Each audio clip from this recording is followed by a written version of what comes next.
இன்னைக்கு நம்ம கேட்க போற கதை மண்ணுலகில் மலர் இளவரசி. வாங்க கதைக்குள்ள போகலாம். கவிதா சென்னையில வாழ்ற ஒரு டீனேஜ் பொண்ணு. 10th ஸ்டாண்டர்ட் முடிச்சுட்டு 11th ஸ்டாண்டர்ட் போறா கவிதா. கவிதாவுக்கு ஃப்ளவர்ஸ்னா ரொம்ப பிடிக்கும். அதனால அவளோட அம்மா அடிக்கடி அவளுக்கு பொக்கே வாங்கி கொடுப்பாங்க. கலர் கலரா ஃப்ளவர்ஸை பார்க்கறதுனா கவிதாவுக்கு ரொம்பவே சந்தோஷம். அன்னைக்கும் கவிதாவோட அம்மா வாணி தன்னோட மகளுக்கு ரெட், பிங்க், எல்லோ, ஒயிட், ப்ளூன்னு பல கலர்ஸ் கலந்த ஒரு பொக்கையை வாங்கி கொண்டு வந்து கொடுத்தாங்க. அதை பார்த்ததும் கவிதாவுக்கு சந்தோஷம் தாங்கல. அவங்க அம்மாவை கட்டி பிடிச்ச முத்தம் கொடுத்துட்டு தேங்க்யூ சொன்னா கவிதா. அவங்க அம்மா கொடுத்த பொக்கையை ஒரு பூஜாடியில வச்சுட்டு எப்பவும் போல அவளோட வேலையை பார்க்க போயிட்டா கவிதா. அன்னைக்கு ராத்திரி தூங்க போறதுக்கு முன்னாடி மொபைல்ல டிராமா பார்த்துக்கிட்டு இருக்கும் போது யாரோடையோ அழுகிற சவுண்ட் மெல்லிசா கேக்குது கவிதாவுக்கு. ஆனா அவளோட ரூம்ல அவளை தவிர வேற யாருமே இல்லை. அப்புறம் எப்படி வேற யாரோ அழ முடியும்? சரின்னு யாரா இருக்கும்னு அந்த சவுண்டை உன்னிப்பா கவனிச்ச கவிதா சவுண்ட் வந்த திசையை நோக்கி நடந்து போனா. அந்த சவுண்டு அவங்க அம்மா வாங்கிட்டு வந்த ஃப்ளவர்ஸ்ல இருந்து தான் வந்தது. எப்படி ஃப்ளவர்ஸ் அழும்னு ஒவ்வொரு ஃப்ளவரா எடுத்து பார்த்தா அதுல ஒரு ஃப்ளவர்ல டிங்கர் பெல் மாதிரி ஒரு குட்டி ஃபேரி இருந்தது. பார்க்க ரொம்பவே கியூட்டா இருந்தது. அதோட ரெக்கையெல்லாம் பூவால இருந்துச்சு. கவிதாவை பார்த்ததும் கொஞ்சம் மிரண்ட மாதிரி அந்த ஃபேரி பயப்பட, அந்த ஃபேரி கிட்ட பயப்படாத, நான் ஒன்னும் செய்ய மாட்டேன், நீ ஏன் அழுகிற, என்னன்னு சொன்னீன்னா என்னால முடிஞ்சா நான் உனக்கு ஹெல்ப் பண்றேன்னு சொல்றா கவிதா. அவளோட அமைதியான பாசமான வார்த்தையை கேட்டதும் அந்த ஃபயருக்கும் கொஞ்சம் நம்பிக்கை வருது. மெல்ல எந்திரிச்சு அவ முன்னாடி பறந்தபடி, நான் பூ உலகத்தை சேர்ந்தவ, மனித உலகத்துல புதுசு புதுசா விஷயங்கள்லாம் இருக்கான், அதை கேள்விப்பட்டு எங்க அப்பா அம்மா கிட்ட சொல்லாம இங்க வந்துட்டேன். ஆனா இப்போ எப்படி எங்க உலகத்துக்கு போறதுன்னு எனக்கு தெரியல. எங்க அப்பாவையும் அம்மாவையும் எனக்கு பார்க்கணும் போல இருக்கு. எங்க அவங்கள பார்க்க முடியாம போயிடுமோன்னு எனக்கு பயமா இருக்குன்னு சொல்லி அழுகிறா அந்த ஃபேரி. அவ அழுகிறத பார்த்ததும் கவிதாவால அதை தாங்க முடியல. கவிதாவுக்கு அவங்க அம்மானா ரொம்ப பிடிக்கும். அவங்க அம்மாவை விட்டுட்டு ஒரு நாள் கூட பிரிஞ்சதில்ல கவிதா. அப்புறம் அது மாதிரி தானே இந்த ஃபேரிக்கும் இருக்கும். அதனால சரி, நான் உனக்கு ஹெல்ப் பண்றேன், எப்படி உன்னோட உலகத்துக்கு போகணும்னு சொல்லு, நான் உன்னை அங்க கூட்டிட்டு போறேன்னு சொல்றா கவிதா. அதை கேட்டதும் அந்த ஃபேரியோட முகம் சோகமாயிடுது. எனக்கு சரியா வழி தெரியாது, ஆனா இங்க இருக்கிற ஒரு பார்க் வழியாதான் நான் இந்த உலகத்துக்கு வந்தேன் அப்படின்னு ரொம்ப கவலையோட சொல்லுது அந்த ஃபேரி. ஓ அப்படியா, சரி ஃபேரி அப்படின்னு கூப்பிட்ட கவிதா, ஆமா உன்னோட பேர் என்ன அப்படின்னு கேக்குறா. என்னோட பேர் மலர்னு அந்த ஃபேரி சொல்லுது. தான் கவிதான்னு அந்த ஃபேரி கிட்ட அறிமுகப்படுத்திக்கிட்டு, கவலைப்படாத மலர், இந்த ஏரியால 2 அல்லது 3 பார்க் தான் இருக்கு. எனக்கு ஸ்கூல்ல லீவ் விட்டுட்டாங்க. என்னோட அப்பாவும் அம்மாவும் காலையில ஆபீஸ் போயிடுவாங்க. அதுக்கு அப்புறமா நம்ம ஒவ்வொரு பார்க்கா தேடி பார்க்கலாம். கண்டிப்பா நாளைக்கு உன்னோட உலகத்துக்கு நீ போயிடுவன்னு நம்பிக்கையோட சொல்றா கவிதா. அதை கேட்டதும் மலருக்கு ரொம்ப சந்தோஷமா இருக்கு. ஆனா கவிதா கிட்ட, கவிதா நீ உங்க அப்பா அம்மா கிட்ட பார்க்குக்கு போறேன்னு சொல்லிடு. இப்படி எங்க அப்பா அம்மா கிட்ட சொல்லாம வந்ததுல அவங்க எவ்வளவு கஷ்டப்படுவாங்கன்னு தான் பண்ணின தப்ப நினைச்சு ரொம்ப வருத்தப்படுறா மலர். சரி, கண்டிப்பா நான் எங்க அப்பா அம்மா கிட்ட சொல்லிட்டே நம்ம போகலாம். நீயும் உன்னோட அப்பா அம்மாவை மீட் பண்ணதும் அவங்க கிட்ட சாரி சொல்லிடு, உன்னை அவங்க மன்னிச்சிடுவாங்கன்னு சொல்லி அவளுக்கு ஆறுதல் சொல்றா கவிதா. அதுக்கப்புறம் 2 பேரும் கொஞ்ச நேரம் பேசிட்டு தூங்க போயிடுறாங்க. அடுத்த நாள் காலையில கவிதா அவளோட அப்பா அம்மா கிட்ட ஸ்கூல்ல லீவ் விட்டதால பூவை பார்க்க பக்கத்து பார்க்குக்கு போறேன்னு சொல்லி பெர்மிஷன் வாங்கிடுறா.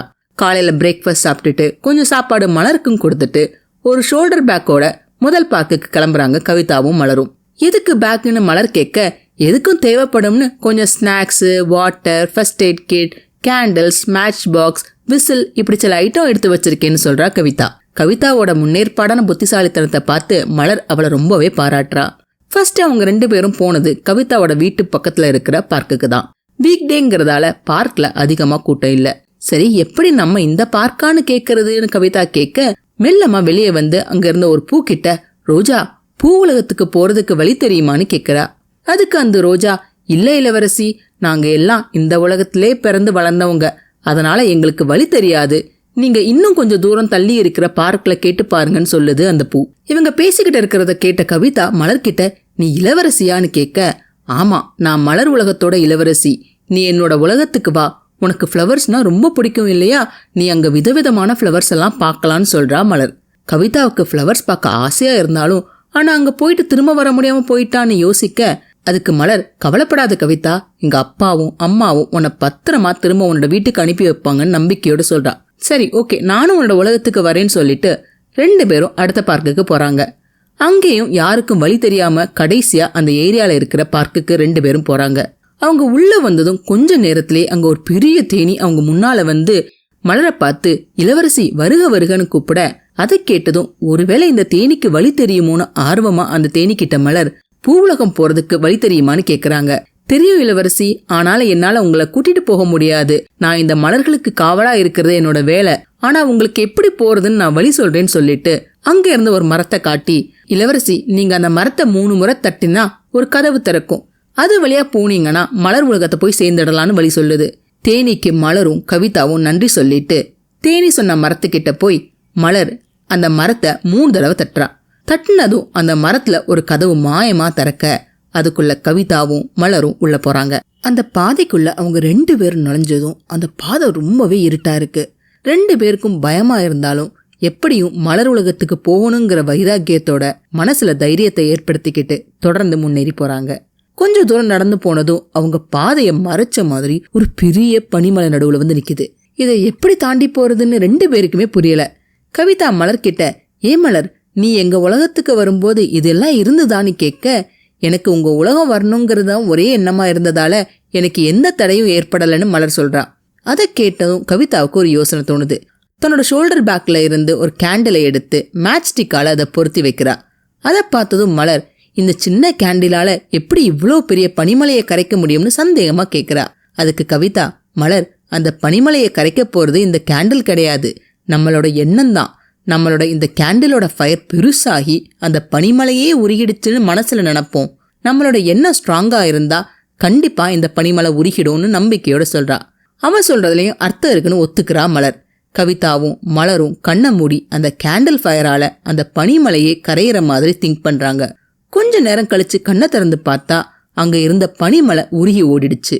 ஆனா அது இருந்த இடத்துல ஒரு கோல்டன் காம்பஸ் அவங்களுக்கு கிடைக்குது. இதுக்கும் இது தேவைப்படும் சொல்லி அதை எடுத்து வச்சுக்கிறா கவிதா. அப்படியே கொஞ்ச தூரம் அவங்க நடந்து போக அவங்க முன்னாடி 2 வழி பாதை ஒன்று வருது. இதுல எந்த வழியில போறதுன்னு கவிதா மலர்கிட்ட கேட்க, எனக்கு தெரியாதுன்னு மலர் சொல்லும் போது அவளுக்கு திடீர்னு அந்த காம்பஸோட ஞாபகம் வருது. கவிதா, இதுல கரெக்டான பாதை எதுன்னு கண்டுபிடிக்கிறதுக்காகத்தான் அந்த காம்பஸ் நம்மளுக்கு கிடைச்சதோ அப்படின்னு சொல்ல, மலர் சொல்றதும் கரெக்ட்னு கவிதாவுக்கு தோணுது.